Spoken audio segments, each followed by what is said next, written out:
Praise the Lord. தேவனுடைய நாமம் மகிமைப்படுவதாக. இந்த நாளிலும் அவனுடைய வார்த்தையை நாம் தியானிக்க போகிறோம். இந்த நாட்களை நம்ம பார்த்தோம் அப்படின்னு சொன்னா, அந்த உலகத்துல பிறந்த எந்த மனிதனாலும் அவனுக்கு இருக்கிற ஒரு பிரதானமான தேவை என்ன அப்படின்னா மன நிம்மதி. இந்த உலகத்துல இருக்கிற யாரா இருந்தாலும், அது சிறியவர்களா இருந்தாலும் பெரியவர்களா இருந்தாலும், அவர்களுக்கு தேவையான ஒரு விஷயம் என்னன்னா சமாதானம். மனசுல சமாதானம் இல்லாம நம்ம எந்த ஒரு விஷயத்தையுமே மனப்பூர்வமா என்ன பண்ண முடியாது, செய்ய முடியாது. உதாரணமா ஒரு சின்ன பிள்ளைங்கிட்ட நம்ம கேட்டோம் அப்படின்னா, அவங்களுக்கு நிறைய விதமான தேவைகள் இருக்கும். அது வேணும், இது வேணும் அப்படின்னு. அதை விட கொஞ்சம் வளர்ந்தவங்களை கேட்டோம் அப்படின்னா, அவங்களுக்கு ஒரு நல்ல வேலை வேணும், நல்ல ஒரு பொசிஷன்ல இருக்கணும் அப்படின்னு விரும்புவாங்க. ஆனா நாள் ஆக ஆக எல்லா மனிதர்களுடைய ஒரு பிரதான தேவை என்ன ஆகுது அப்படின்னா, எது இருக்குதோ இல்லையோ என்னுடைய வாழ்க்கையில ஒரு சமாதானம் இருந்தா போதும், என்னுடைய வாழ்க்கையில ஒரு மன நிம்மதி இருந்தா போதும், அதுவே எனக்கு போதும், மத்த எந்த ஒரு விஷயமும் எனக்கு வேணாம், ஆடம்பரமான வாழ்க்கை வேணாம் அப்படின்னு சொல்றதை நம்ம கேட்க முடியும். அப்போ உலகத்துல பிறந்திருக்கிற எந்த ஒரு மனுஷனுக்கும் ஒரு பிரதானமான தேவையானது சமாதானம். அப்போ இந்த நாட்கள் நிறைய பேருக்கு சமாதானம் இல்லாம என்ன பண்றோம், நம்ம கஷ்டப்படுறோம். நிறைய சூழ்நிலைகள், நிறைய பிரச்சனைகள், நிறைய போராட்டங்களின் பாதைகள் வழியா செல்லும் பொழுது நமக்கு என்ன தேவைப்படுது, சமாதானம் தேவைப்படுது. வேதத்துல ஒரு அழகான ஒரு வசனம் சொல்லப்பட்டிருக்கு. மீகா 5வது அதிகாரத்துல 5வது வசனம் நான் வாசிக்கிறேன். இவரே சமாதான காரணர், ஆங்கிலத்துல த சோர்ஸ் ஆஃப் பீஸ். இதுல யாரை குறித்து சொல்லப்பட்டிருக்கு அப்படின்னா, ஆண்டவராகிய இயேசு கிறிஸ்துவை குறித்து சொல்லப்பட்டிருக்கு. இவரே சமாதான காரணர். இப்போ அதாவது சோர்ஸ் ஆஃப் பீஸ். இப்போ நமக்கு வெளிச்சம் எதிரிடத்துல இருந்து வருது அப்படின்னா, நமக்கு சூரியன் இடத்துல இருந்து வருகிறது. இன்னும் நிறைய சோர்சஸ் இருக்கு. நம்ம எலக்ட்ரிக்கலா நம்ம பார்க்கும்போது லைட்ல இருந்து நமக்கு வெளிச்சம் கிடைக்கிறது. இப்படி எல்லா சோர்சஸ் இருக்குது. இப்போ உணவு இதுல இருந்து வருது, தாவரங்கள் இடத்துல இருந்து. அது உணவு ஒரு தாவரங்கள் சோர்ஸ். அப்போ நமக்கு சமாதானத்தை கொடுக்கிற ஒரு சோர்ஸ் எது அப்படின்னு வேதம் நமக்கு சொல்லுது அப்படின்னா, ஏசு கிறிஸ்து.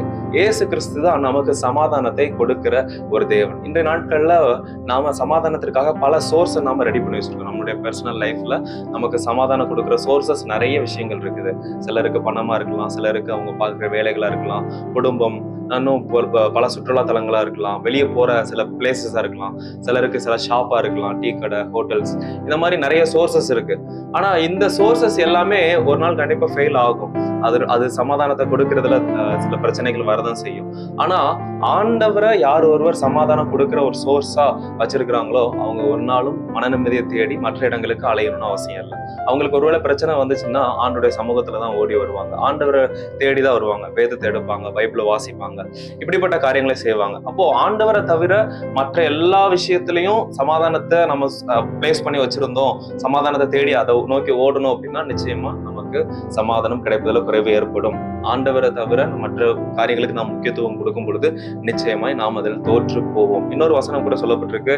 ஓசியா 11வது அதிகாரம் அதுல 3வது வசனத்துல பிற்பகுதியில சொல்லப்பட்டிருக்கு. ஆனாலும் நான் தங்களை குணமாக்குகிறவர் என்று அறியாமற் போனார்கள். ஆண்டவர் நம்மை குணமாக்குகிற தேவன்.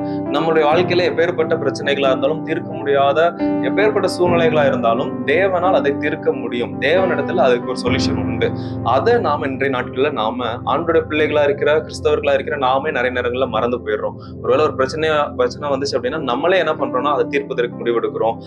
இதை யார் இடத்துல சொன்னா இது கிளியர் ஆகும் அப்படின்னு சொல்லி நம்மளே நிறைய விஷயங்களை தேடி போறோமே தவிர சமாதான காரணராகிய இயேசு கிறிஸ்துவை மறந்து போயிடுறோம். அதனாலதான் அந்த வசனம் சொல்லப்பட்டிருக்கு.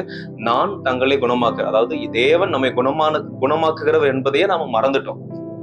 பல நேரங்கள்ல ஆண்டவர் தான் நம்ம குணமாக்குகிற தேவன், ஆண்டவர் தான் நம்ம நிறைய விஷயங்கள் தூக்கி விடுகிற தேவன். நம்ம கைவிடப்படும் போதெல்லாம் தேவன் தான் நம்மை குணப்படுத்துகிறார். அதையே நம்ம மறந்துட்டு நம்மளுடைய சமாதானத்திற்காக மற்ற இடங்கள்ல ஓடி தேடி நம்ம அலைகிறோம். கடைசியில அந்த சமாதானம் கிடைக்காம அதுலயும் நாம பாதிக்கப்படுறோம். அதனால இதை பார்த்து கொண்டு இருக்கிற உங்களுக்கு நான் சொல்றேன், உங்களுடைய சமாதானம் தேவனா இருக்கட்டும், தேவ சமூகமா இருக்கட்டும்.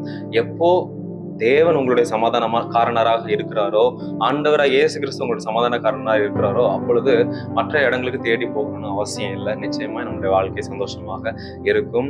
இதை பார்த்து கொண்டிருக்கிற நீங்களும் இதை குறித்து தியானிக்க முடியும் உங்களுடன் கேட்டுக்கொள்கிறேன். நாளும் உங்களுக்கு ஆசீர்வாதமாக இருக்கட்டும். தேங்க்யூ. God bless you.